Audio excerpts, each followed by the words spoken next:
남해안 지역 곳곳에 강풍을 동반한 집중호우가 쏟아졌습니다. 곳곳이 침수되고 선박이 전복되는 등 피해가 속출했습니다. 외교부가 한미 정상 통화 내용 유출을 범법 행위로 규정하고 징계 절차에 돌입했습니다.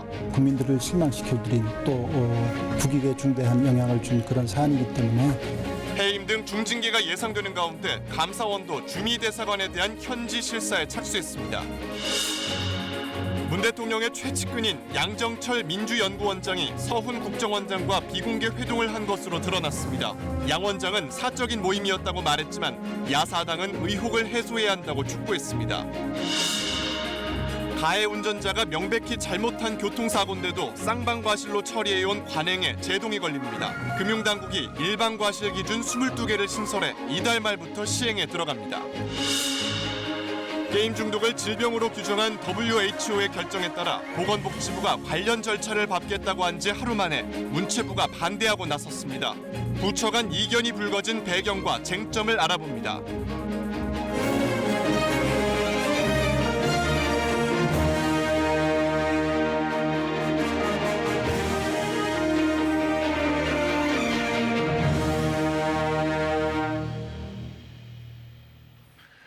아홉 시 뉴스 시작하겠습니다.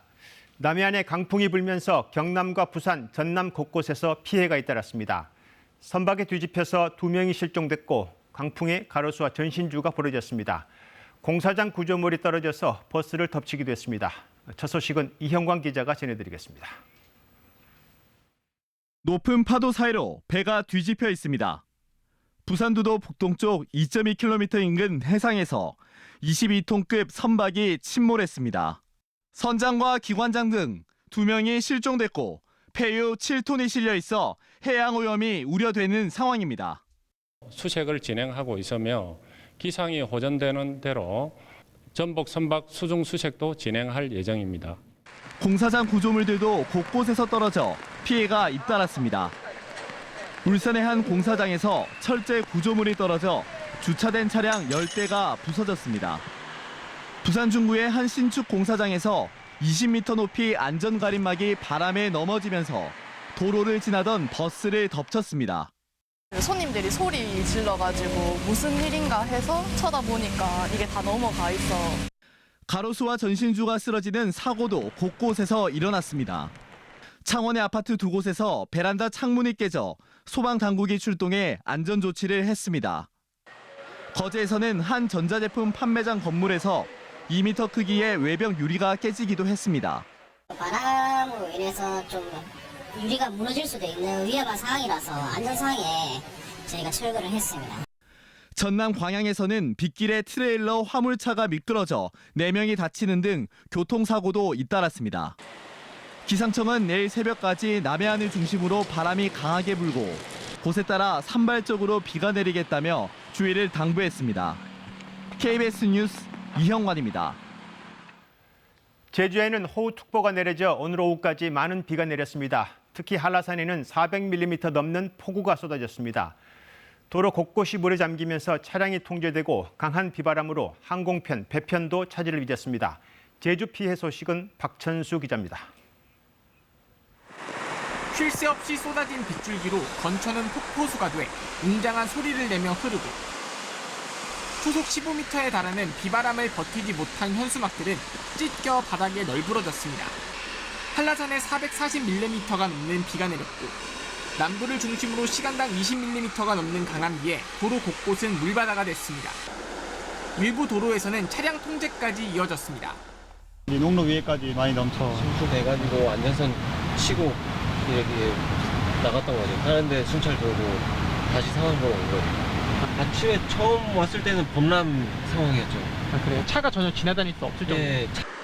오후 들어 빗줄기가 잦아들었지만 상황은 나아지지 않습니다. 오늘 많은 비가 내리면서 물이 차도까지 범람했고 지금도 강한 물살로 반대편으로 넘어갈 수 없는 상황입니다. 제주공항엔 오후까지 윈드시어와 강풍특보가 발효돼 150편을 훌쩍 넘는 항공편이 결항하거나 지연 운항하면서 이용객들의 불편이 이어졌습니다.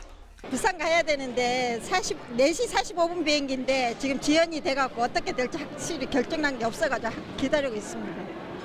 해상에도 풍랑특보가 발효돼 소형 선박과 제주기점 일부 여객선도 통제된 가운데 제주도는 농경지 등의 침수 피해가 있는지를 조사할 계획입니다. KBS 뉴스 박천수입니다. 외교부가 한미 정상 간의 통화 내용을 유출한 주미 대사관 외교관에 대해서 징계 절차에 착수했습니다. 외교부는 이번 사건을 범법 행위로까지 언급했습니다. 오늘 열린 보안심사위원회에서는 해임이나 파면 같은 최고 수위의 징계가 논의된 것으로 알려졌습니다. 김민정 기자의 보도입니다. 기밀을 유출한 주미 한국대사관 공사참사관이 귀국하자 외교부는 신속히 징계 절차에 들어갔습니다. 오늘 곧바로 외교부 1차관을 위원장으로 하는 보안심사위원회를 열었습니다. 정부 합동감찰반의 조사 내용을 검토하고 징계 수위를 논의했습니다. 한미 정상 간 통화 내용을 자유한국당 강효상 의원에게 유출한 주미 대사관 공사참사관도 출석했습니다.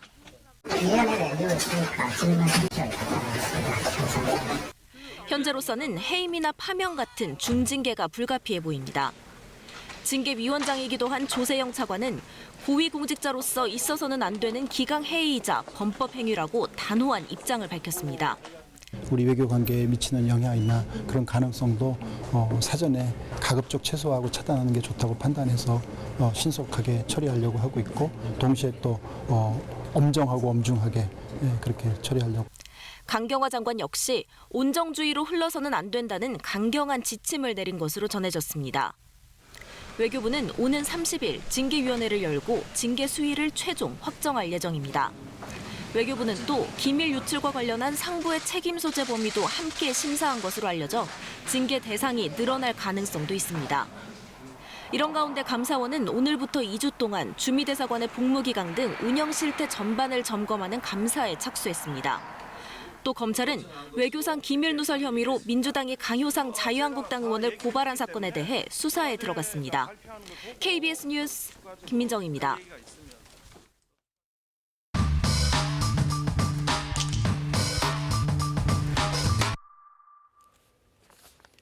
헌법 제45조 국회의원은 국회에서의 발언과 표결에 관해 국회 외에서는 책임을 지지 않는다. 국회의원의 면책특권 조항입니다. 한미 정상 간 통화 내용을 유출한 혐의로 고발된 강효상 의원은 이 면책특권을 적용받을 수 있을까요?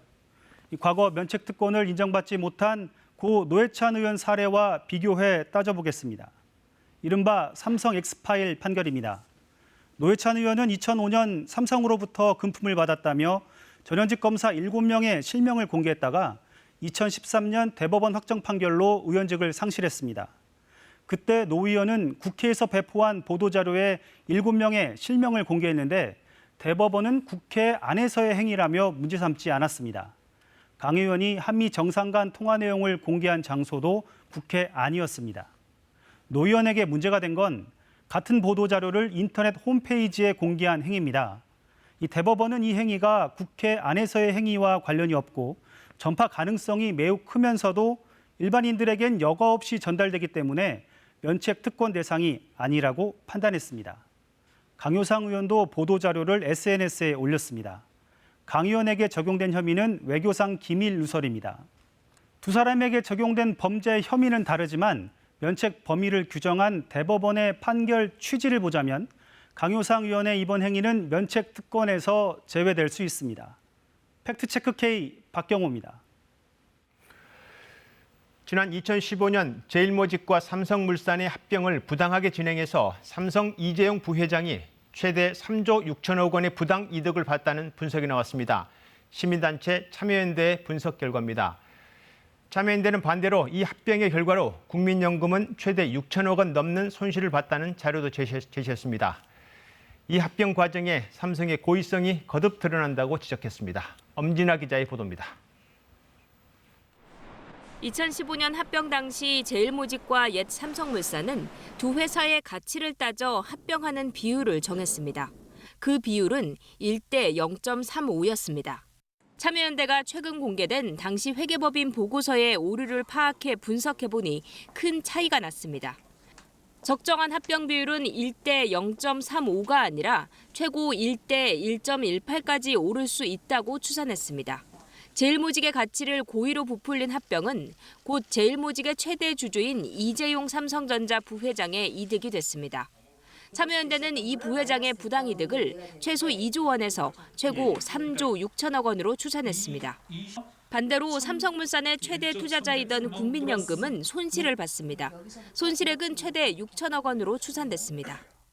국민연금에게 유리한 삼성물산에게 유리한 합병 비율로 재안건이 올라왔어야 됐었겠죠. 적어도 그와 같은 행위를 함으로써 눈앞에 보이는 이만큼의 3천억에서 6천억가량의 손실은 보지 않았었겠죠. 참여연대는 이번에 분석한 회계법인의 보고서에서 삼성 측의 고의성이 거듭 드러났다고 지적했습니다. 당시 제일모직의 불리한 정보는 빠뜨리고 유리한 정보는 부풀려서 이재용 부회장에게 유리한 조건을 만든 정황이 명확하다고 강조했습니다. 참여연대는 이 부회장이 합병 비율 조작으로 막대한 이득을 취한 만큼 배임 혐의에서 벗어나기 어렵다고 주장했습니다. KBS 뉴스 엄진아입니다. 네, 방금 보신 제일모직과 삼성물산 합병에서 제일모직 가치가 실제보다 부풀려지면서 이재용 부회장이 최대 3조 원 넘게 이득을 봤다는 분석은 검찰의 삼성바이오로직스 수사와 맞물려 있습니다. 제일모직의 가치를 부풀리는데 사실상 1등 공신 역할을 한 게 삼성바이오로직스 회계 부정이었고 증거 인멸을 하려 했다는 점을 지금 검찰이 집중 수사하고 있습니다. 검찰 수사는 삼성그룹의 정점을 향해 가고 있습니다. 이어서 최은진 기자의 보도입니다. 2015년 6월 이재용 삼성 부회장은 바이오에피스 합작사인 미국 바이오젠 대표와 직접 통화를 합니다. 이때는 제일모직과 삼성물산 합병 비율이 1대 0.3으로 결정된 직후 두 사람은 콜옵션 행사, 즉 에피스 지분에 대해 논의를 한 것으로 알려졌습니다. 뿐만 아닙니다. 이 통화 이전인 2014년부터 이 부회장은 수차례에 걸쳐 콜옵션에 대한 보고를 받아온 것으로 알려졌습니다. 15년 말 이전에는 콜옵션 평가 자체가 불가능했다는 삼성 해명과 어긋나는 정황입니다. 삼성 측은 이에 대해 이 부회장이 바이오젠 측과의 통화에서 콜옵션이 언급된 것은 맞다고 인정했지만 문제될 건 없다는 입장입니다. 통화가 이뤄진 뒤 삼성은 바이오에피스의 나스닥 상장을 추진합니다. 이어 8월에 작성된 삼성 내부 문건엔 제일모직과 삼성물산과의 합병을 고려하면 바이오의 가치를 저평가해서는 안 된다는 대목이 등장합니다. 결국 바이오의 가치를 인위적으로 높여서 1대 0.35라는 합병 비율을 정당화했을 것이란 분석입니다. 비슷한 시기 제일모직 바이오 사업을 3조 원대로 평가한 대형 회계법인 보고서가 등장합니다. KBS 취재 결과 이 바이오 사업은 실제로는 추진되지 않았습니다. 실체도 없는 사업이 4년 전에 3조 원대 가치로 평가받았던 겁니다. 바이오젠 콜옵션 지분 재매입을 위한 오로라라는 명칭의 비밀 프로젝트도 본격 가동됩니다. 검찰은 이 모든 것이 이 부회장에게 보고되면서 계획적으로 이뤄졌다고 보고 당시 미래전략실 소속으로 오로라 프로젝트를 주도한 안모 이모 삼성전자 부사장을 추가 소환할 계획입니다. KBS 뉴스 최은진입니다. 한국 영화 사상 처음으로 칸 영화제 대상 황금 종려상을 받은 봉준호 감독과 배우 송강호 씨가 오늘 귀국했습니다. 한국 영화사 100년의 경사라면서 팬과 배우들에게 기쁨을 전했습니다. 김세희 기자가 공항 귀국 장면 취재했습니다. 칸 영화제의 주인공 봉준호 감독과 배우 송강호 씨가 황금 종려상을 안고 귀국했습니다. 저 개인에게도 처음 있는 수상이고요. 또 한국 영화 100년 역사에도 처음 있는 일이라 겹경사이지 않을까 되게 기쁜 일입니다. 봉 감독이 시상식 무대에서 위대한 배우이자 동반자로 소개한 송강호 씨도 감격을 다시 나눴습니다. 봉준호 감독께서 지난 20년 동안 노력해왔던 어떤 결과물이 드디어 이렇게 정점을 찍은 것 같은 느낌이 들어가지고 굉장히 자긍심이 크고. 봉 감독은 수상 직후 나온 봉준호가 곧 장르가 됐다는 평에 대해 특별한 기쁨을 나타냈습니다. 가장 듣고 싶었던 어떤 말이었달까요? 제가 되게 기뻤고요. 수상한 것만큼이나 그 문장 한 줄이 되게 기뻤었습니다. 거장으로 인정받았지만 개봉을 앞둔 심정은 여느 때와 다르지 않다고 밝혔습니다. 개봉하기 직전이 가장 떨리고 부담도 스럽고 걱정도 되고 또 설레이기도 하고 기대가 되기도 하고 아주 심정이 복잡하죠. 영화 기생충은 192개국에 판매되며 한국 영화 역대 최다 판매 기록을 세웠습니다. 오는 30일 한국 관객들을 만납니다. KBS 뉴스 김세희입니다. 네, 봉준호 감독은 무엇보다 자신만의 세계, 이른바 봉준호 장르를 탄생시킨 세계적 거장으로 인정받게 됐습니다. 살인의 추억, 괴물, 옥자 같은 작품을 만들 때마다 대중성과 작품성을 동시에 평가받았습니다. 특히 인간과 세상, 약자와 고통을 바라보는 그의 시선과 세계관이 영화적 매력으로 구현됐습니다. 김석 기자입니다. 7분 넘게 이어진 기립박수, 그리고 황금 종려상. 칸을 사로잡은 봉준호 감독은 첫 장편 플란다스에게로 데뷔한 뒤 두 번째 영화로 이름을 널리 알렸습니다. 화성 연쇄살인을 소재로 만든 범죄 미스테리 영화 살인의 추억으로 평단과 관객 모두를 사로잡았습니다. 2006년엔 한국에선 보기 드문 괴수 영화에 도전해 작품성과 상업성을 모두 거머쥐었습니다. 1300만이란 흥행 기록까지 세웁니다. 광기 어린 인간의 본성을 탐구한 스릴러 마더에 이어 할리우드 진출작 설국열차와 최근작 옥자까지 장르 고유의 특성을 살리면서도 인간과 문명에 대한 특유의 비판적 시선을 잃지 않았습니다. 장르 영화를 만드는데 장르 규칙을 잘 따르지 않고 따르지 않는 규칙 틈바구니로 사회의 현실이나 이런 것들이 들어가게 되는 것 같고요. 약자들끼리 서로 돕거나 상처를 주는 설정은 약자에 대한 봉 감독의 일관된 관심을 보여줍니다. 새 영화 기생충은 그런 봉준호 영화 미학의 정점으로 평가받습니다. 세계를 바라보는 방식을 자기만의 언어로 표현한다는 게 가장 중요한데, 그런 의미에서는 봉준호 감독은 대중적인 호흡도 갖고 있고 작가적인 시선도 갖고 있는 그 두 가지를 동시에 실행을 시킨 감독님이시죠. 한국 영화의 새 역사를 쓴 봉준호 감독. 봉준호 장르라는 수식어와 함께 세계적인 거장으로 우뚝 섰습니다. KBS 뉴스 김석입니다. 자유한국당 황교안 대표가 장외투쟁을 마치고 이젠 정책투쟁을 하겠다고 했습니다. 그렇다고 무조건적인 국회 복귀를 선언하지도 않았습니다. 민주당은 민생과 정책을 말하면서 왜 추경은 반대하냐고 비판했고, 일부 다른 야당들은 한국당 빼고 6월 국회를 열자고 나섰습니다. 이 소식은 최창봉 기자가 전해드립니다. 국회 개원 71주년 행사. 국회 일정을 전면 거부 중인 한국당 지도부만 불참했습니다. 비슷한 시각 황교안 대표는 회견을 자청했습니다. 18일간 전국을 돌며 경제 폭정을 체감했다면서 이젠 정책 투쟁에 나서겠다고 했습니다. 문재인 정권의 좌파 경제 폭정이 대한민국과 국민의 삶을 무너뜨리고 있는 것입니다. 그러면서 국회 복귀 조건으로 민주당의 패스트트랙 사과와 철회를 여전히 고수했습니다. 기자회견은 사실상 국회 정상화 거부와 대여 공세 강화에 맞춰졌습니다. 한국당의 민생 투쟁에 맞서 민생 투어에 나선 민주당.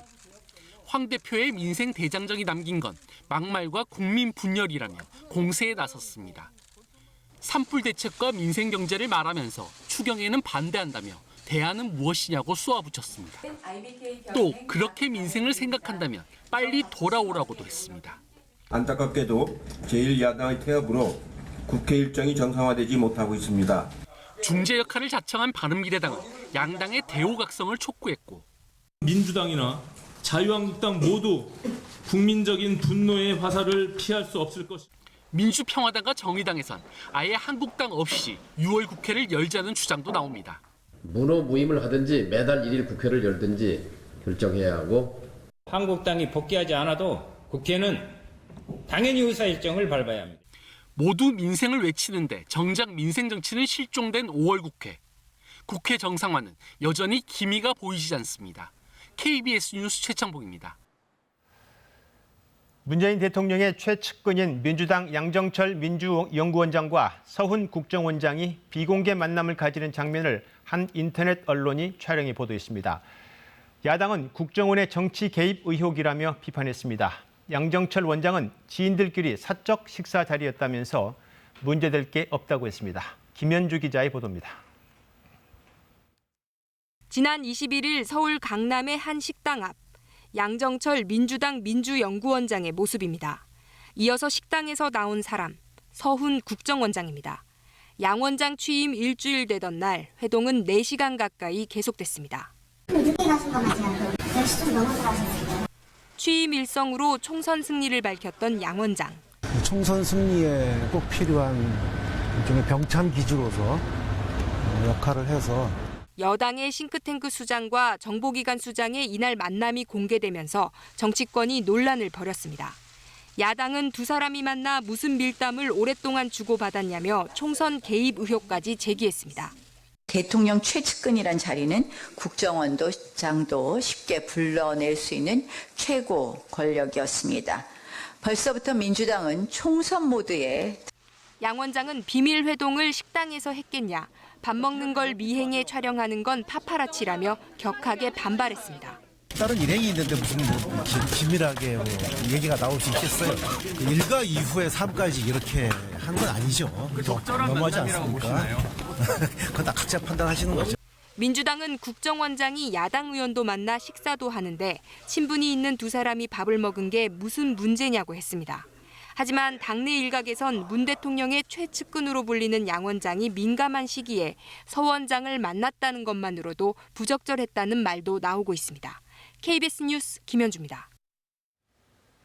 주소록을 해킹한 뒤 친한 지인이나 가족의 이름으로 문화상품권을 샀으니 돈을 보내달라고 모바일 메시지를 보내는 이른바 메신저 피싱이 기승을 부리고 있습니다. 지난해에만 피해액이 200억 원을 넘어섰습니다. 우한솔 기자입니다. 서울 제기동에 사는 66살 이모 씨는 지난 14일 경찰서를 찾았습니다. 아들 대신 문화상품권 구매를 결제했는데 사기를 당했던 겁니다.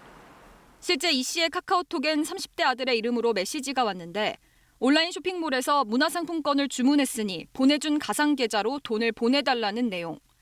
유명 쇼핑몰 이름의 계좌여서 별다른 의심 없이 돈을 보냈습니다. 자기네가 계좌를 만들고 그리고 가상 계좌로 입금하는 결제를 누르면 가상 계좌가 뜨죠. 그지 계좌가 뜨잖아요. 입금하라고 그 번호를 우리한테 알려준 거예요. 이처럼 문화상품권이 사기 수단에 이용된 것은 결제 즉시 상품권 대신 핀번호를 받아 사용할 수 있기 때문. 이렇게 빼낸 핀번호를 범인들은 다른 사람에게 되팔거나 게임 머니 등으로 즉시 현금화했습니다. 문화상품권을 판매하는 편의점 등에도 올 들어 사기 피해를 호소하는 민원이 접수되고 있지만 사실상 핀번호가 한번 거래되면 환불은 불가능한 상황입니다. 경찰은 범인들이 이미 유출된 개인정보나 해킹 등을 통해 지인이나 가족의 연락처를 알아낸 뒤 범행에 이용한 것으로 파악하고 있습니다. 지난해 이 같은 메신저 피싱 사기 피해액만 216억 원.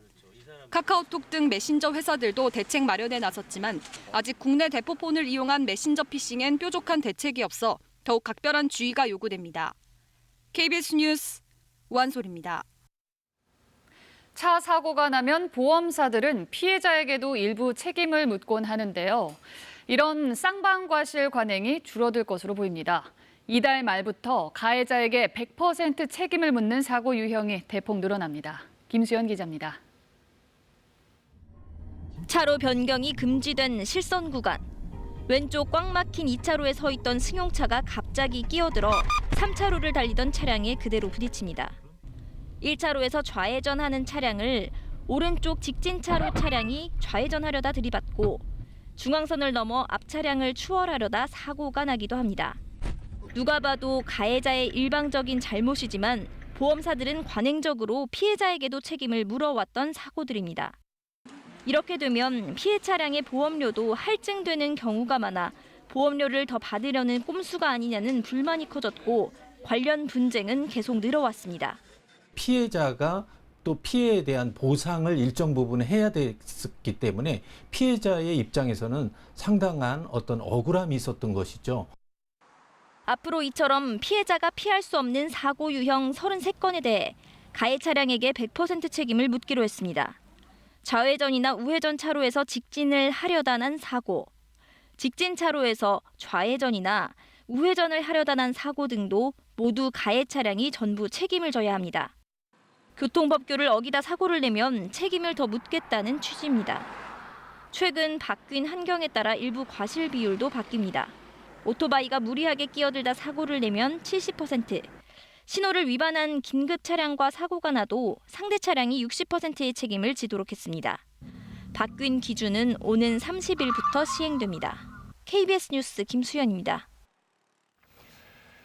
게임 중독을 질병으로 분류한 WHO의 결정을 놓고 국내에서 논쟁이 벌어지고 있습니다. 우선 정부 부처 간 찬반 입장 차이가 확연합니다. WHO 결정에 따라서 관련 절차를 밟겠다는 보건복지부에 대해서 문화체육관광부가 오늘 거부하겠다고 했습니다. 게임 중독을 질병으로 분류할 만한 과학적 근거가 부족하다고 밝혔습니다. 물론 여기엔 게임업계의 반발도 깔려있습니다. 먼저 홍진아 기자의 보도입니다. 게임 중독을 질병으로 규정하는 데 반대해온 문화체육관광부가 기본 입장을 거듭 확인했습니다. 게임 중독을 질병으로 분류한 것은 과학적 검증 없이 내린 결정이라며 세계보건기구 WHO에 추가로 이의를 제기하겠다고 밝혔습니다. WHO의 기준은 권고에 불과하다며 국내 도입에 반대한다고도 했습니다. 보건복지부가 WHO의 결정을 받아들여 국내 도입 절차를 밟겠다고 밝힌 지 하루 만입니다. 복지부가 다음 달 구성하기로 한 민간 협의체에도 참여하지 않을 방침입니다. 다만 국무조정실 등이 중재하는 더 객관적인 협의체가 구성되면 참여해 적극 의견을 개진하겠다며 여지를 뒀습니다. 복지부는 난감해졌습니다. 협의체를 통해 반대 의견도 수렴하겠다며 문체부도 참여하도록 협의해 나가겠다고 밝혔습니다. 질병 코드 등재에 대해서 찬반 입장에 따라서 과도한 우려와 기대가 있습니다. 협의체를 통해서 서로 소통하고 오해를 해소해 나가고자 합니다. 게임 중독을 질병으로 분류한 WHO의 권고는 2022년 우리나라를 포함한 회원국에 발효됩니다. 회원국은 아주 예외적인 경우가 아니면 따르는 것이 보통입니다. 하지만 게임 산업 기반의 붕괴를 우려하는 업계의 반발은 물론 부처 간의 이견에 따라 이를 위한 합의가 쉽지는 않아 보입니다. KBS 뉴스 홍진아입니다. 네, 술이나 마약처럼 섭취 중독을 인정해 오던 WHO가 이제 게임 같은 행위 중독을 질병으로 분류한 이번 결정은 여러 파장을 낳고 있습니다. 이충헌 의학 전문 기자와 좀 더 짚어보겠습니다. 네, 이충헌 의학 전문 기자. 네. 먼저 WHO가 게임 중독을 질병으로 분류한, 그런데 이게 어느 정도 수준의 중독을 질병으로 분류한 건가요? 세 가지 기준을 들었습니다. 예. 먼저 게임 조절 능력이 상실됐다. 그 여부. 또 일상생활을 챙기지 못할 정도로 모든 것에 게임을 우선시하느냐의 여부. 네. 세 번째로는 게임 때문에 문제가 있어도 그만두지 못하는 경우가 있느냐. 이 세 가지 기준을 들었고요. 예. 이런 상태가 12개월 이상 지속될 때 WHO는 게임 중독으로 분류를 했습니다. 예, 중독의 심각성과 지속성 여부를 보고 판단을 한 건데, 네. 그럼 그 정도 수준이면 의학적으로 질병이라고 분류할 만한 명확한 기준이 있는 건가요? 우리가 조현병이나 우울증 같은 정신질환은 피검사나 또는 MRI 검사를 통해서 진단하지는 않죠. 예. 정신건강 전문가들이 회의를 통해서 합의를 통해서 질병을 분류하고 진단 기준을 만듭니다. 이게 바로 이제 의학적 기준이 되는 거죠. 그런데 오류도 있을 수 있습니다. 과거에 정신의학계는 동성애를 정신질환으로 분류하고 치유를 한 적이 있습니다. 예.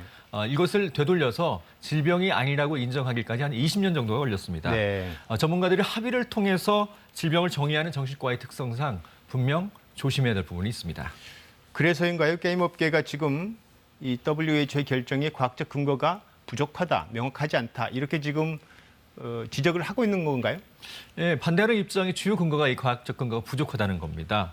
사실 게임과 중독의 인과관계를 이렇게 입증하는 연구는 조금 부족해 보입니다. 예. 하지만 뒷받침하는 연구도 분명 여러 개가 있습니다. 뇌파 연구가 대표적인데요. 게임을 할 때 평범한 사람, 그러니까 일반인과 게임 중독자의 뇌파가 전혀 다르다는 겁니다. 네. 게임을 그냥 그저 즐기는 사람은 게임을 할 때 문제 해결과 연관된 뇌파, 즉 문제를 풀 때 나오는 뇌파가 나오는데 게임 중독자에선 나오지 않는다는 겁니다. 예. 이런 연구 결과들을 조합해서 전문가들이 판단한 것이 이번 WHO의 결과라고 보입니다. 그 말씀하신 대로 심각한 수준의 게임 중독을 질병으로 규정을 하면 의학적으로 치료하고 관리하는 데는 도움이 되겠지만, 반대로 생각하면 그 게임을 몰두하고 약간의 낮은 수준의 중독자도 질병처럼 인식될 수 있는 낙인 효과 같은 게 있지 않을까요? 예, 말씀하신 것처럼 낙인 효과가 조금 걱정이 됩니다. 자신을 부정적으로 받아들여서 더 나쁜 행태가 나타날 수도 있는 예. 거죠. 하지만 특히 정신과에 대한 사회적 편견, 우리 사회가 극복해야 될 그런 과제입니다. 또 이 중독은 스스로 극복하기 매우 어렵기 때문에 분명 치료가 필요합니다. 이 낙인이 두려워서 정신질환을 분류할 수 없다. 그러면 이들이 도움받을 곳도 없을 것 같습니다. 예. 이런 경험칙을 말하는 사람도 있습니다. 대체로 게임에 중독되고 몰두하는 게 청소년 시절이고 일정 정도 시간이 지나면 자연스럽게 게임을 그만두거나 관심이 줄어드는데 저절로 도도되는 걸 굳이 질병으로 지정하는 거 아니냐, 이런 반론은 어떻습니까? 주위에 보면 청소년기에 이렇게 몰두하다가 저절로 멀어지는 경우도 종종 예. 있습니다. 우리가 진짜 끊기 어렵다고 하는 게 도박 중독, 마약 중독 아닙니까? 예. 이거하고 분명 다른 점이 있죠. 네. 하지만 육체적, 심리적 성장기라는 청소년기라는 게 중요합니다. 이 중독 수준으로 게임에 빠져 있다 보면 마음이 잘 자라나지 못하겠죠. 대인관계도 잘 맺지 못하고 외톨이가 돼서 우울증 같은 합병증이 생길 수가 있습니다. 네. 게임 중독을 질병으로 규정을 하면 의학적 치료에 있어서 어떤 변화가 있는지, 혹시 뭐 담배세처럼 그런 건강 부담금을 게임에도 내야 되는 거 아닌지, 이런 이야기도 있고요. 어떻습니까? 현재는 이렇습니다. 게임 중독 증상으로 병원에 와도 질병명이 없죠. 그래서 우울증이나 적응 장애로 치료를 하고 있습니다. 예. 게임 중독이 질병으로 분류되면 관련 통계가 쌓이게 되고 그렇기 때문에 체계적인 관리도 더욱 가능해지겠죠. 앞으로 건강보험 적용도 가능성이 있습니다. 이 담배세는 금연 치유 등의 이제 보조를 하고 있죠. 네. 하지만 게임 중독은 얼마나 심각한지, 또 미치는 영향이 얼마나 되는지 아직 연구 결과가 많이 나와 있지 않습니다. 게임의 건강 부담금을 부과하는 것은 좀 너무 이른 예상인 것 같습니다. 예, 알겠습니다. 잘 들었습니다. 네, 이충헌 의학 전문 기자였습니다. 일본을 방문 중인 트럼프 미국 대통령이 김정은 위원장을 치켜 세우면서 북한에 대화의 손짓을 보냈습니다. 아베 일본 총리도 북일 정상회담 추진 의사를 거듭 밝혔습니다. 도쿄 이민영 특파원입니다. 미일 정상 공동 기자회견. 트럼프 대통령을 향한 첫 질문은 북한 문제였습니다. 트럼프 대통령은 김정은 위원장이 똑똑하다고 치켜세우며 비핵화 이후 북한의 밝은 미래를 거듭 언급했습니다. He believes, like I do, that North Korea has tremendous economic potential, and I think that he is looking to develop that way. 또 그동안 핵실험과 장거리 미사일 시험이 없었다는 점을 강조하며 최근 북한의 미사일 발사를 문제 삼지 않겠다는 뜻을 밝혔습니다. You're not bothered at all by the small missiles? No, I'm not. I am personally not. 아베 일본 총리는 북한 문제에 대해 미국과 일본의 일치된 입장을 확인했다며 북일 정상회담에 대한 의지를 거듭 밝혔습니다. 何よりも重要な拉致問題の一日も早い解決に向け、次は私自身が金正恩委員長と直接向き合わなければならない。 특히 트럼프 대통령이 납치자 가족을 직접 만나면서 문제 해결을 지원할 뜻을 밝힌 것은 아베 총리에겐 정치적으로 작지 않은 소득이 됐습니다. 미국의 압박이 컸던 무역 협상은 오는 7월 일본의 선거 이후로 미뤄졌지만 이 역시 아베 총리에겐 소득이 될지는 아직 불투명합니다. We have an unbelievably large imbalance, as you know, trade imbalance, which has been there for many, many years. Japan having the big advantage. 골프 회동과 스모 관람에 이어 궁중 만찬까지 트럼프 대통령을 극진히 환대한 아베 총리는 미일 동맹이 세계에서 가장 긴밀한 동맹이 됐다고 이번 회담 성과를 자평했습니다. 도쿄에서 KBS 뉴스 이민영입니다. 문제는 북한을 대화의 장으로 어떻게 나오게 할 것인가입니다. 우리 정부는 한미 정상 간 공감대 속에 인도적 식량 지원을 제시했지만 북한의 반응은 그리 좋지 않습니다. 유지한 기자입니다. 인도적 지원은 근본적 해법이 아니다. 부차적인 것이다. 북한 매체들이 잇따라 쏟아내는 반응입니다. 이런 불만은 지난주 이뤄진 남북 민간단체 접촉에서도 나왔습니다. 먼저 북측은 현 상황을 심각한 교착 국면으로 진단했습니다. 과거로 되돌아갈 수 있는 중대한 갈림길에 있다는 겁니다. 남측 정부에 대한 신뢰는 돈독하다고 했습니다. 하지만 대북 제재 하에서 당사자로서 할 수 있는 일은 부족한 것 아니냐고 지적했습니다. 그러면서 인도적 식량 지원은 부차적인 문제며 현재 교착 국면을 타개할 수 없다고 선을 그었습니다. 부차적인 무슨 지원 문제니 이런 걸 전면화해서 이렇게 하면 그 일이 되겠습니까 그게? 절규하듯이 그런 말을 해요. 제재를 하면서 대화하자는 것은 부당하다며 남북 북미 정상 간 합의 이행만이 근본적인 해법이라고 주장했습니다. 정부가 승인한 개성공단 기업인 방북도 못마땅하다는 뜻을 전했습니다. 시설 점검을 넘어 공단 재가동을 촉구한 것입니다. 개성공단 그 기업인들 방북이 꼭 그 재개를 의미하지 않는다는 전제가 거기 왜 필요하냐? 통일부는 식량 지원에 대한 국민 여론 수렴을 사실상 마무리하고 조만간 규모와 품목, 방식 등 구체적인 계획을 발표할 예정입니다. 북한의 충군기와 다음 달 한미 정상회담을 고려해 빠르면 빠를수록 좋지만 북한의 냉랭한 반응과 단거리 미사일 발사 이후 좋지 않은 국내 여론이 큰 부담입니다. KBS 뉴스 유지향입니다. 태안화력발전소에서 숨진 김용균 씨 사고에 대해 특조위 조사가 진행되고 있는데요. 이 조사를 발전사들이 조직적으로 방해한 정황이 드러났습니다. 변진석 기자입니다. 지난해 12월 발전소 컨베이어 벨트에 끼어 숨진 김용균 씨. 문재인 대통령은 진상을 밝혀 안전한 작업장을 만들겠다고 약속했습니다. 이후 사망 원인 규명과 화력발전소 안전 실태 조사를 위한 특별조사위원회가 출범했습니다. 하지만 조직적 방해에 부딪혔습니다. 특조위 방문 직전 발전소 내부 모습입니다. 물을 뿌려 석탄가루를 씻어냅니다. 때문에 특조위가 왔을 때는 바닥이 깨끗했습니다. 불시에 방문한 작업장에는 석탄가루가 시커멓게 쌓여 있는 것과 대조됩니다. 소방 호스를 가지고 정말 말끔하게 청소를 해버리는 거죠. 굉장히 부적절한 대응 조치였다. 익명성 보장을 위해 밀봉된 현장 직원 설문지는 봉투가 찢긴 채 도착했습니다. 누군가 먼저 뜯어본 겁니다. 조사단의 질문을 녹음해 발전소끼리 돌려보고 특조위 면담에 들어가는 직원들에게는 모범 답안을 강요하고 사후 확인까지 했습니다. 끝나고 며칠 있다가 인터뷰한 내용 적어달라고 하더라고요. 사측에서요? 예.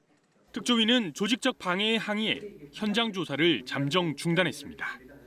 저희가 표현할 수 있는 가장 강력한 어조로 유감의 뜻을 표명하고 싶습니다. 늦어지는 진상조사에 유가족은 애만탑니다. 물 청소하고 가려지고 이렇게 해서 사고 조사가 절대 제대로 이루어지지 않는다고 생각합니다. 불쾌하고 유감스럽습니다. 특조위는 발전사의 대국민 사과와 함께 조사를 방해한 이들을 징계할 것을 요구했습니다. KBS 뉴스 변진석입니다. 파병을 마치고 복귀한 날 환영 행사에서 목숨을 잃은 고 최종근 하사의 연결식이 치러졌습니다. 고인의 마지막 길, 박민철 기자가 전해드립니다. 든든한 아들이자 모범적인 군인이었던 고 최종근 하사. 전역을 불과 한 달여 앞둔 22살 꿈많은 청년이었습니다. 하지만 불의의 사고로 가족의 품으로 돌아가지 못했습니다. 지난 24일 소말리아 아덴만 파병을 마치고 복귀한 날 청해부대 최영암 입항 행사 도중 가판에서 정방용 밧줄인 홑줄이 끊어지면서 목숨을 잃었습니다. 거친 바다에서 생사고락을 함께한 동료 군인들은 고인을 언제나 솔선수범했던 참 군인으로 기억했습니다. 훈련이나 교육이 힘들어하던 동기들에게 형과 같이 조언을 해주고 너는 그렇게 우리에게 항상 힘이 되는 존재였다. 이제는 떠나보내야 할 시간. 아들을 가슴에 묻은 부모님은 꾹 참아왔던 울음을 끝내 터뜨렸습니다.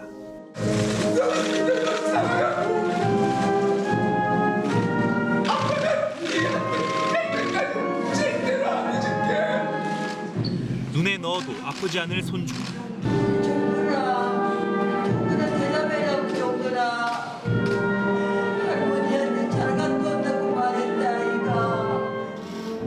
손주의 이름을 목 놓아 부르며 오열하자 연결식장은 눈물바다가 됐습니다. 고 최종근 하사의 유해는 국립대전현충원에 안장됐습니다. 사고 원인을 조사 중인 해군은 최 하사의 목숨을 앗아간 홑줄은 규격을 통과한 나일론 제품으로 확인됐다고 밝혔습니다. 해군은 최영암 홑줄의 강도가 약해진 원인은 무엇인지 또 다른 함정의 홑줄 상태를 종합적으로 조사해 대책을 세울 계획입니다. KBS 뉴스 박민철입니다. 뉴스 주민 시간입니다. 정윤섭 기자 나와 있습니다. 네, 정 기자 오늘 소식 시작해 주실까요? 네, 앞서 리포트 보셨지만 봉준호 감독 얘기를 조금 더 해보겠습니다. 뒤 화면을 보면요, 이제 오른쪽이 예고편의 한 컷이고요. 예. 그 제작 과정을 담은 게 왼쪽 화면인데, 네. 그 2층에 보면 이제 파란 장면이 장막이 보이시죠? 저 장비를 이제 블루 스크린이라고 얘기를 하는데요. 예. 저게 보통 특수 촬영, 특수 효과를 위해서 하는 거죠? 그렇습니다. 저기에 이제 그래픽을 입히는 과정인데, 저런 이제 특수 효과를 이제 아역 배우 한 명을 위해서 쓰였다라는 일화가 지금 화제가 되고 있는데, 그러니까 봉 감독이 해외 언론하고 인터뷰에서 밝힌 겁니다. 작년에 촬영이 한창일 때 아주 기록적인 폭염이 있었다. 그런데 이때 아역 배우가 밖에서 야외에서 노는 걸 찍어야 되는데 상당히 위험해 보였고, 그래서 저 블루 스크린을 사용해서 나중에 그 야외 장면 더위가 가신 뒤에 그 장면을 다시 합성해서 찍었다. 이렇게 이제 말을 했었거든요. 예, 폭염 속에서 아이가 노출돼서 아이 배우의 건강이 해칠 거 염려해서 그랬다는 거죠. 그렇죠. 아역 배우의 건강에 염려돼서 그랬다. 그러니까 그 특수 효과니까 이제 비용이 더 들었겠죠. 이제 그거에 대한 질문도 있었는데 그때는 그래도 아역 배우 보호를 위해서 그만한 가치가 있었다. 이게 이제 봉 감독의 말이었습니다. 예, 비용보다 아역 배우의 건강, 인간을 더 생각하는 어떤 관점, 영화에서 그랬듯이 그런 게 녹아있는 듯해 보이네요. 네.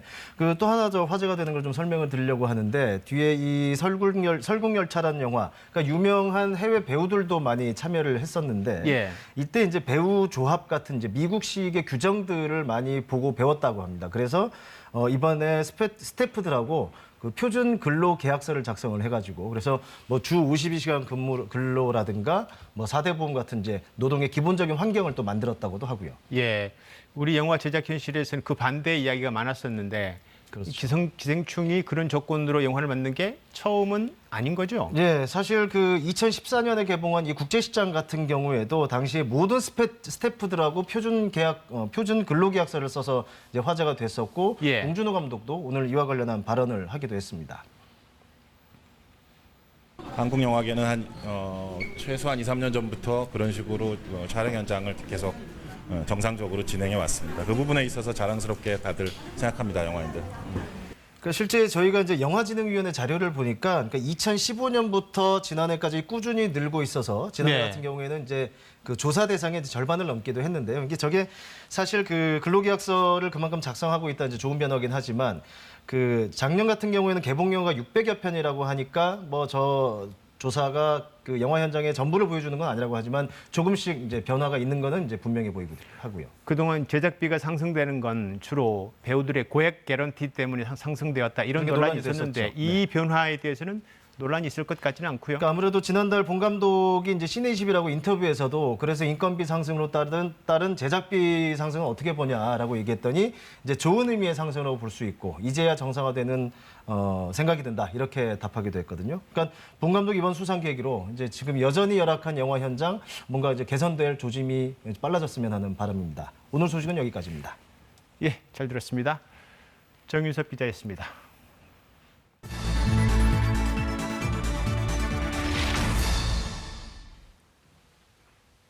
장애 학생들이 다니는 특수학교가 들어선다고 하면 주민들 반대에 부딪히곤 하죠. 그런데 오히려 주민들이 이 특수학교 건립을 환영하고 나선 지역들도 있습니다. 이호준 기자입니다. 서울시교육청이 특수학교 건립을 검토 중인 서울 중랑구의 농지입니다. 이달 초 이곳에 특수학교를 환영한다는 현수막이 내걸렸습니다. 저희 토지주들의 완전 만장일치로다 해서 프랜카드를 걸었습니다. 응원하는 겸해서 걸은 거고. 주민 대부분도 거부감이 없습니다. 사소한 장애가 없는 가정은 요즘엔 없어요. 주민여러도 다 동감하죠. 장애인들은 같이 우리가 비장애인과 같이 지내할 터전이 있어야 되니까 다 동감하고. 개발 제한구역으로 묶인 지역에 특수학교가 활기를 불어넣을 것이란 기대도 있지만 그게 다는 아닙니다. 몇 년 전 서울 강서구에서 장애학생 부모들이 무릎을 꿇고 특수학교 반대 주민들에게 읍수한 장면이 떠올랐다고 합니다. 아이들을 보낼 데가 없대잖아요. 몰랐었죠, 사실은. 그렇게 많이 뭐 학교가 부족한지도 몰랐고 그러는데 그 계기로다가 많이 알게 됐습니다. 그 엄마들이 무슨 죄예요? 무릎 꿇고 사죄하고 이러면서. 전남 광양의 한 폐교 주변 주민들도 예정된 특수학교 건립을 반깁니다. 편견은커녕 폐교를 활용하고 인구도 늘어날 것이란 기대가 큽니다. 장애를 바라보는 시선들이 좋아지는 게 너무 반가웠고 주민이 이렇게 나서서 해주시니까 희망이 보인다 이런 생각은 했었어요. 아직도 여러 지역에서는 특수학교 설립을 반대하고 있지만 우리 사회는 분명 공존과 상생을 향한 변화의 걸음을 내딛고 있습니다. KBS 뉴스 이호준입니다.